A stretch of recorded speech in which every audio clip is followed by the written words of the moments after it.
welcome to the Track Record. I'm here with Scott Strand, Shades Valley, class of 1986, Auburn University, class of 1991. He boasts personal best of 4:00.01 in the mile, 7:54 in the 3,000, 1:03.55, and a fourth place finish at the Houston Marathon. He's a three-time Olympic trials qualifier, 2 times in the steeple, 1 time in the marathon. We're here at the Track Shack, where you are part-time or part owner, correct? Correct. Part owner, manager. Thanks for having us. Let's hop into it, and let's just take us back to your interest in running and how you got there, and how you and just walk us through your journey into the sport. Well, like, we were just talking before this about basically in the late 70s, we played a lot of sports. It was more recreational. There was less structure. There wasn't camps. There wasn't a full year playing or whatever. So you played everything, and that, like every young kid, you played. The only sport I didn't get to play was football. My parents wouldn't let me do that, but I was tiny, so it was probably worked out for the best.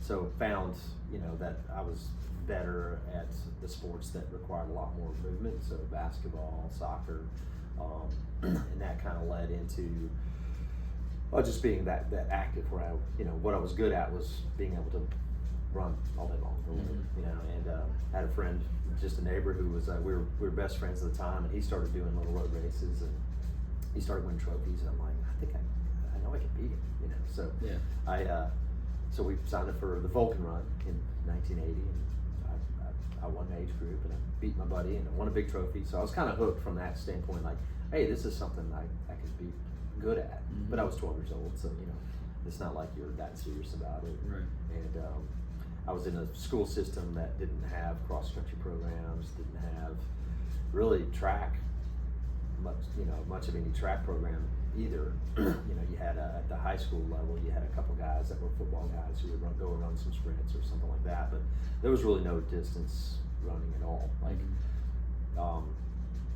so I ran, basically, I think I ran 4 track meets in my entire life until I went to Auburn. Wow. And I hadn't ever run a cross-country race until I went to school. So, it was just, I thought I could be good at it, and I really wasn't really working at it that much. Yeah. Because I was playing other sports and just being a high school kid. What went into the process of walking on to Auburn? Like, what did that look like for you? Well, I decided I was going to go to school there, and unbeknownst to them, I was going to walk on. Yeah. I hadn't told them yet. And I didn't contact them until after state, and I ran the sectional meet. So I'd run a 7th grade track meet, that's county mile or whatever, and then I ran an 8th grade like AAU meet, and then the football coach knew I was a runner, had run some road races. I did some a decent amount of running local road races. It's kind of gave me an idea that, again, I can be better at this. And after the state meet, where I finished 6th in the 2 mile, I wrote a letter to Mel Rosen, who I found out, I didn't know anything about Auburn's track program or anything, but he was a legendary coach there, and I actually wrote a letter to him saying, hey, this is who I am, I'm coming to school there, I'm going to study this, these are the times that I've run in various distances, and I didn't hear anything back for like a month. Yeah. And I'm like, okay, well, maybe I'm not running, and then finally got a letter back from Kelly Sullivan, who was the cross-country coach. Okay. And basically was like, hey, here's the forms, fill these out, the questionnaire, get your physical done, and here's your training. Yeah.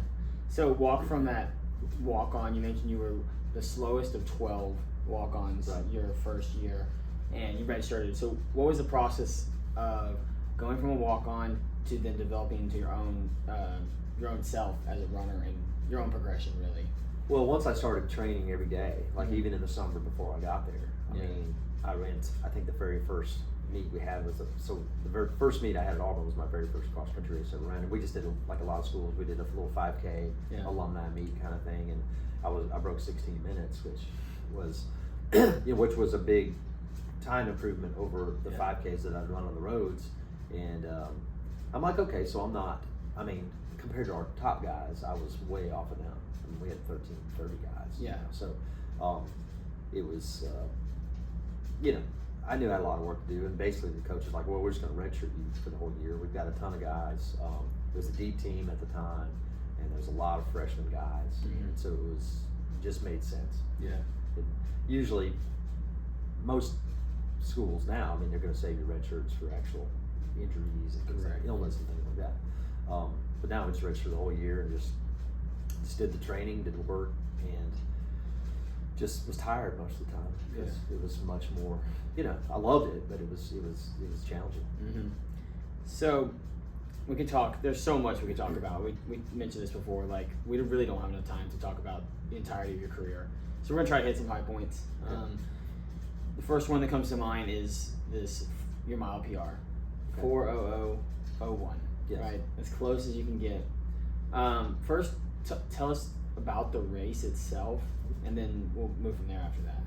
Well, it was I think it was in '98, and I'd run the mile a bunch of times. I'd run 3:42 a few times in the 1500. Yeah. But being more of a 1500 steeple guy, it wasn't like I was like chasing breaking 4 ever really. It was just occasionally I'd be in a mile race. Yeah. You know? This was like a series of races that for a couple of years they put up in Maine and Canada. And so guys who probably maybe weren't good enough to go to Europe, or didn't have the means to get to Europe, because Europe has a bunch of little series of track races too and stuff. We had 2 meets in Boston, a meet in Maine, and then 2 meets in Canada. Okay. And so basically it was like a bunch of guys, girls, ladies got in a bus and we travel around to meets. And so it was kind of a neat little tour. The third race was, so I ran a steeple in Maine, and then I ran a 3K in Maine, and then it was actually I believe it's on the 4th of July. It was at Bowdoin College in Maine, which is the Maine Distance Festival, which they've had for quite a few years, and it had gotten pretty big. And so the race itself, I mean, it was just set up. I was in the faster heat. Jason Power was in there. There was a lot of good guys, and I finished 7th in that race. I think I was about 3:01 with a lot, like at 1200, 1240 yards or 60 yards or whatever it is, and then I thought, well, I mean, I've got a chance. Yeah. So I'm with 2 other guys that I knew, and we're kicking, coming down the last stretch, and I could feel them just kind of leak out of me or whatever. Just at the line, we're all leaning, and I think I was 7th in the race. Okay. I think Power ran 3:56. Couple guys ran 3:58s, some 3:59s, and so we go over a couple minutes after we kind of cover, go over to the timers table, because we're interested to see, because one of the guys said that I was kind of leaning with or whatever, he had broken 4, but the other guy hadn't ever broken 4 either. Well, he broke 4. Yeah. My buddy Darren broke 4, and I was 4:00 is what he told me. Yeah. And I'm like, it was just like I couldn't believe how close it was. He goes, wait a minute, I can break it down for you. 3:59.995. And I'm like, like that's you count, have to right? round up. Yeah, you have to round up. So it's 4:00. And so I'm like, it's this close or whatever. Yeah. And so then it was like a post, at a local high school or something like that. There was just like a dinner or something like that. All the athletes and locals who wanted to attend or whatever. And on the results sheet it said 4:01. So I'm like, where'd that come from? Yeah, because it should have been. Yeah. So I don't know what happened there. I feel like I was cheated. Sure. A little bit. Yeah. From the 01 to the 00, because it's really hard to run 4 minutes. For sure. Exactly. Yeah. You have to have impeccable timing. Exactly. So, anyway, it was disappointing. I got over it. In terms of like, if you're a runner, you're going to have disappointments. Yeah. And there's another race coming up. For sure. So it's you kind of move on, and it's just a funny story to tell. I've got friends who give me a hard time about it. At the time though, like you're talking in hindsight right now. Yeah. At the time, what's the emotions with that? Disappointed because it was so close. But on the other hand, I'm like, well, I'll get another chance. Yeah. I mean, I wasn't young, but I wasn't old. I was 30, and I'm like, well, I'm not. I'm still. I felt like I was still improving, so I knew. I thought I would have other opportunities to run. Yeah. In the kind of race, I wasn't just going to go out and break 4 by myself. So. Sure. But I thought I would have other opportunities, and I never did. Yeah. Well, surely, I feel like if you were training specifically for the mile, right, this would be a different conversation probably. But it's, Yeah, and it wasn't like I did that. I did like everything was geared toward that. correct. You're training for steeple and 3Ks. The next race, which is also, the next race, just it was in Canada. It was a 3K. Yeah. And Pete Julian, who's a pretty famous coach, he beat me by 0.02 seconds in the 3,000 to win that race. Yeah. So I hadn't won any of those races, and then we would go to Maine, and I was in a 5K, and I was like, kind of at that point, I'm like, I'm ready for a break. Sure. But I ended up winning the 5K. Oh, nice. So how fast did you run? 13:51. So it's just kind of a sit and kick or whatever, Yeah. and I was like, so it was one of those things like you take the good with the bad. Mm-hmm. Well, let's talk 3K. Yep. Your best is 7:54. Right. And you mentioned it was a study. Can you kind of walk through what that study was that allowed you to do this? Well, I was actually coaching at UAB track and cross country, and this kind of leads into how I ended up at the track check too. I had kind of a falling out with the administration there on what I felt like. I felt like they didn't care about the program. It only took me 5 years to realize that we've been working hard at this, and I didn't feel like they really cared what we were doing at all. And so I basically called Val, who had offered me a job at the store before, and I said, hey, you still have a job open for me? Because I think I'm about to leave here. And she goes, yep. And so I resigned and packing up my stuff. And at that point, I got a phone call. Hey, there's a slot in this altitude study. It opened up. Will you have time to go to Utah for a month? As a matter of fact, I do. So it kind of like this all happened within 20 or 30 minutes of me resigning my job, and before I'd started here. So I called Val back and say, hey, I'm not going to start till like August 1st. And she's like, okay, that's fine. And so it ended up, we went straight from the National Outdoor Meet, the USATF meet. A big group of us. I think there were 18 guys and 9 women. Some just got out of school. There was one guy who was still in college. The rest of us were post-collegiates.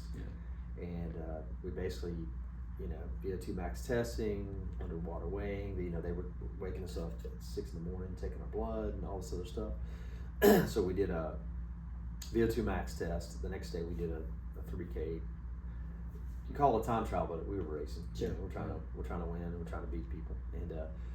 And actually, I won 3 of the 4 3Ks that we ran, which was for me it was good. It was just more opportunities to race.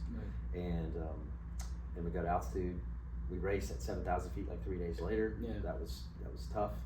But then we lived up there, and we took our iron and we trained, and we did a 3K 3 weeks later, and I think I ran about 15 seconds faster than when we first got out there. And then we went back again the next VO2 max test, and then we did another 3K on the track, and that was the one where I ran 7:54. I'd run 7:58 before we went, 7:54 when we got back. Cool.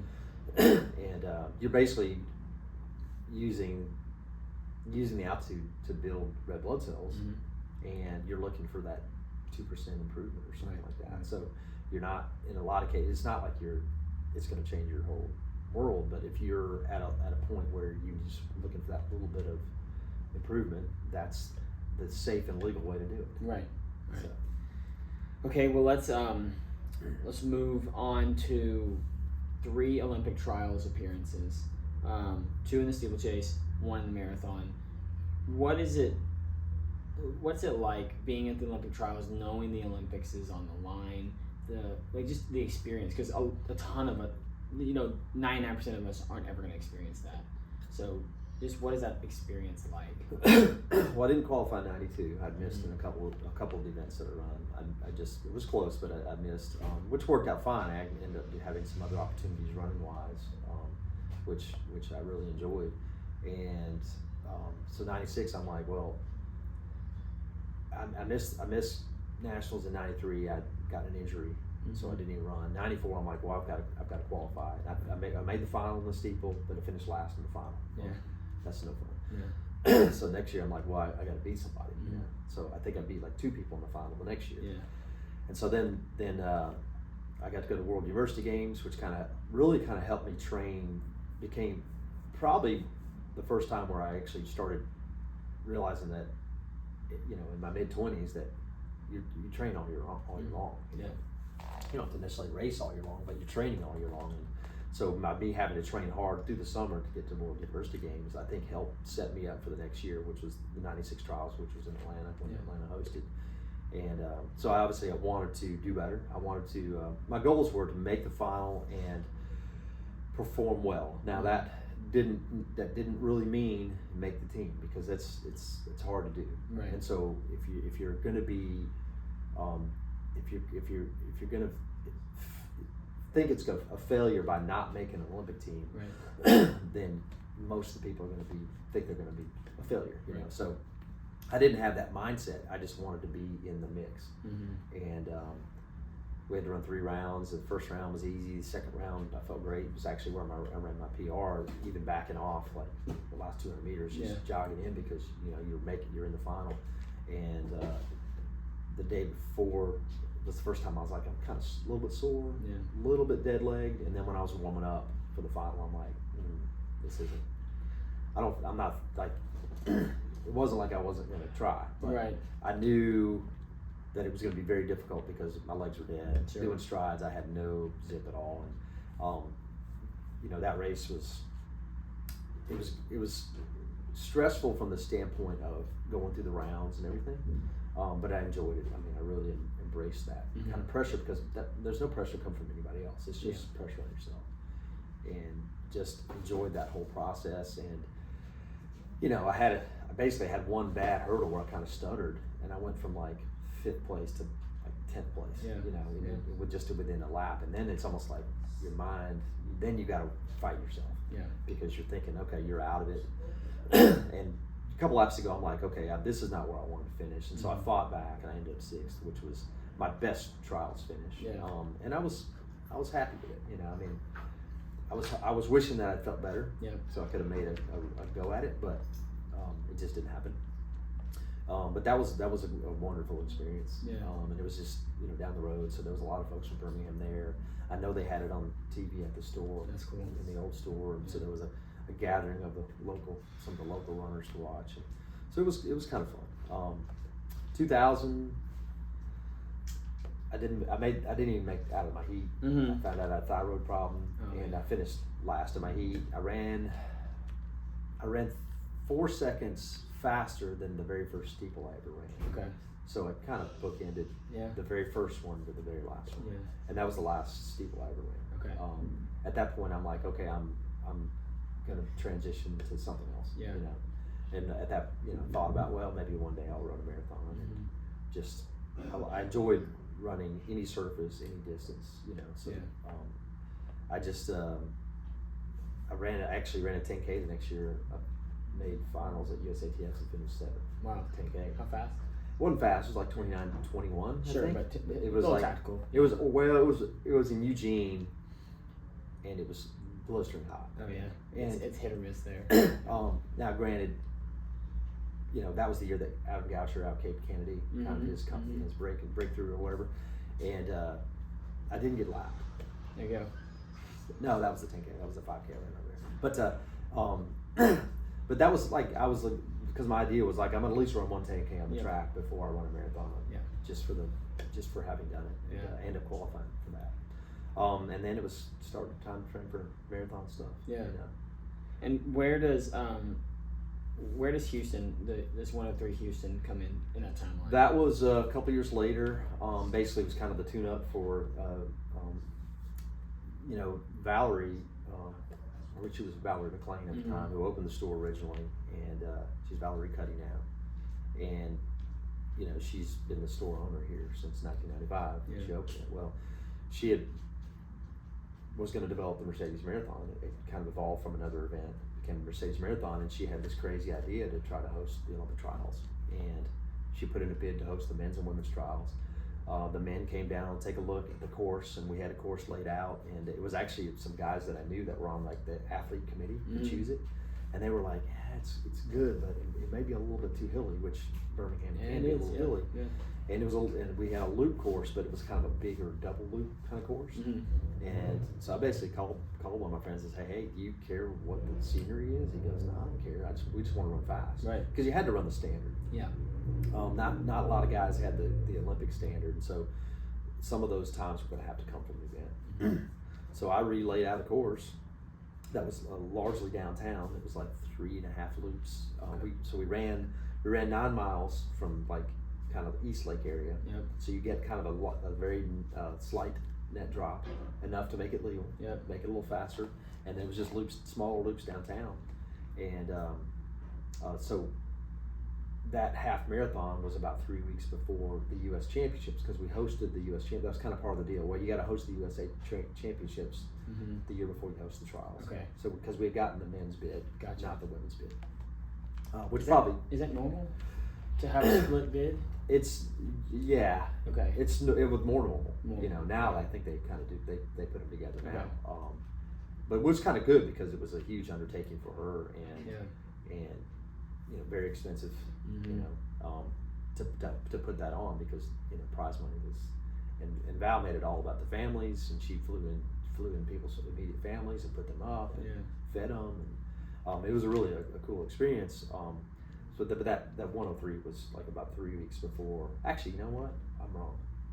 That was before the trials. That was 20 days before the trials. Okay. The year before, I'd run Houston Gotcha. and ran like 105. Yeah. But it was more marathon pace stuff. I actually felt much better. I should have done the same thing. Yeah. I went too hard. So I might get my dates mixed up. That's all right. But that was for the trials. Yeah. And it was the US 5K. I was just half marathon championships, Okay. which was like right before the trials. Gotcha. So there was a couple of, like Dan Brown ran it. I was in it. There was a handful of other guys that were kind of using it as a tune-up. Mm-hmm. Well, let's transition to you as a father, right? You have 2 sons who are running. One, Ethan, is a junior, correct? I think At junior North Carolina. at North Carolina, and Henry is a senior at Vestavia Hills High School here in town. How special is it to have 2 sons kind of following in your footsteps, and not just following your footsteps, but to see them succeed at what they're doing? That's the really cool part. Mhm. It's you know, obviously if they were runners and loved running just to run, I mean that would be totally fine too if they had picked some other sport, or Right. you know, who knows? I really don't know, because that's not the path they took. Right. And they're totally different in the way they are.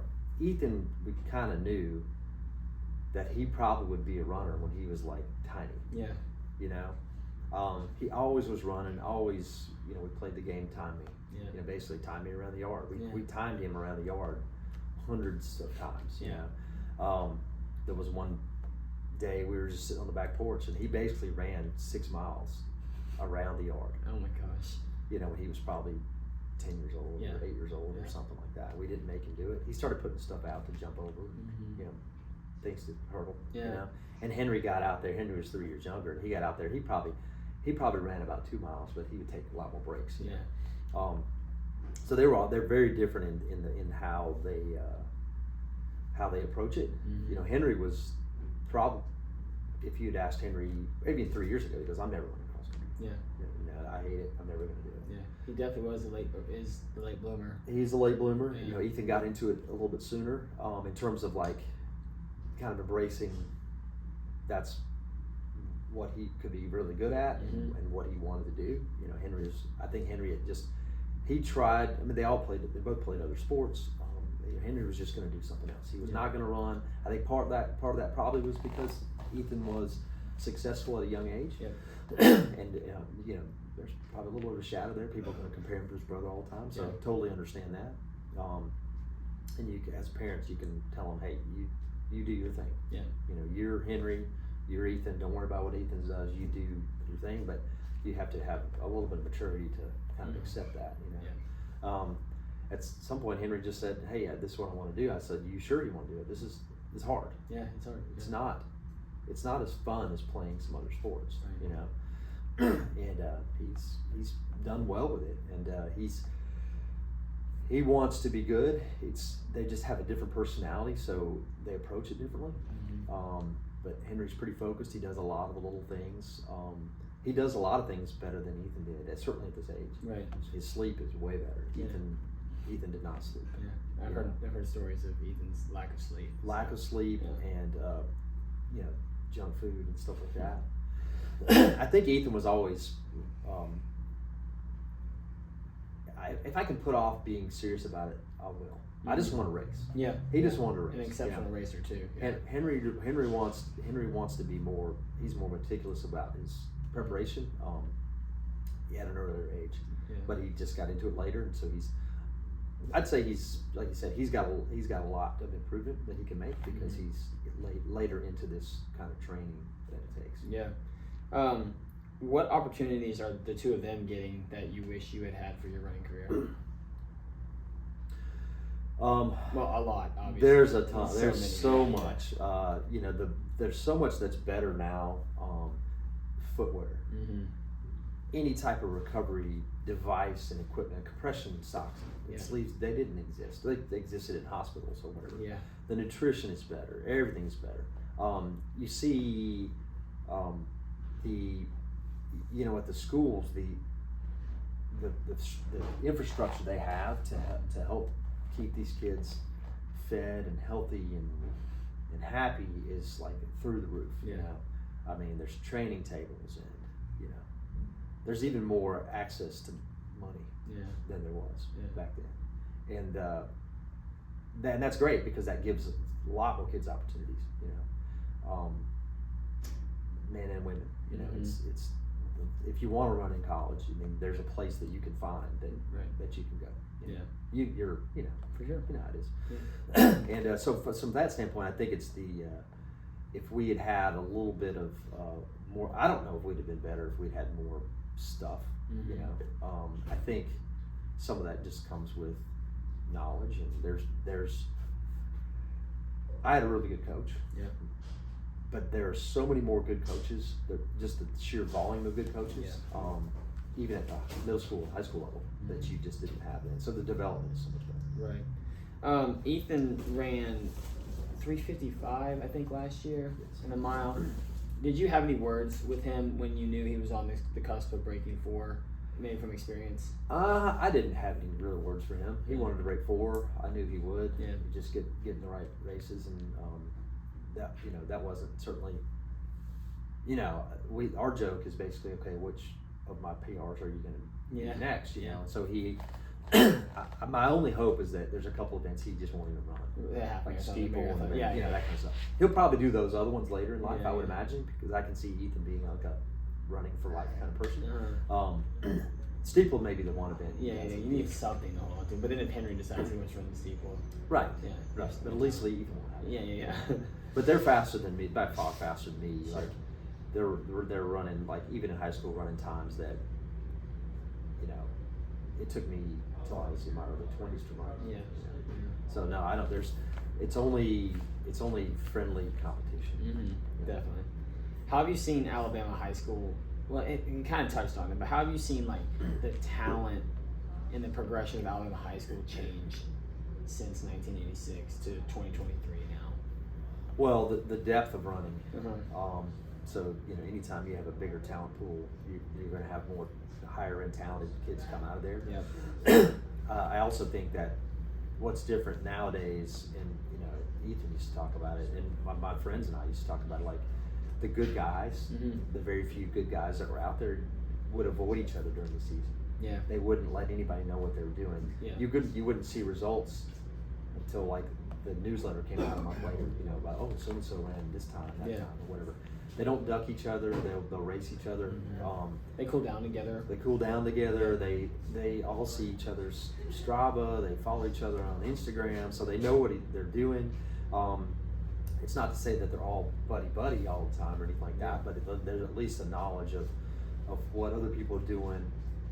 Kind of helps hold you accountable, I'm sure. And if your competition is working hard, you can't slack off. So it's definitely. There's just way more kids running, and it's drawn into, it's pulling out the more talented kids, and they're just performing at a super high level. Yeah. And across the board, like I said a second ago, it's not just 1 or 2 schools that have good coaches. Right. Almost every school has a good coach. Yeah. I got 2 final questions, positive and negative. Which one do you want first? You pick. All right, we're gonna do negative first. Always in on the positive. What was your, looking back over it all, what was your biggest what if that wish I'd done this differently? And I know you can't live in the past, but just everyone has it. So what was your biggest what if? The biggest one was 1999. Mm-hmm. I'd gone back to Flagstaff because once I got a taste of altitude training, I Yeah. loved going out there. And Val was kind enough to let me disappear for a month. And I was probably the best shape of my life. Yeah. I know that was probably the best shape of my life. I was the most confident in what I was ready to do and what I was capable to do. And I actually came straight from Flag. I went to Portland to run a steeple. I had my best opener, not too far off my PR. Mm-hmm. And it was my opening steeple of the season, Yeah. So I'm like, okay, I'm fit, this yeah. is where I'll be ready for this. And the next week I get injured. And it was a weird injury. It was a high hamstring injury. You see a good bit of those, but I didn't know what it was. So I was stretched. I thought it was a hamstring problem. So I was stretching, making it worse and worse and worse. Yeah. By the time I couldn't run. Yeah. I couldn't even run. I couldn't stride out. I actually ran 3:43 and a 1500 like 2 weeks later, but I couldn't even sprint.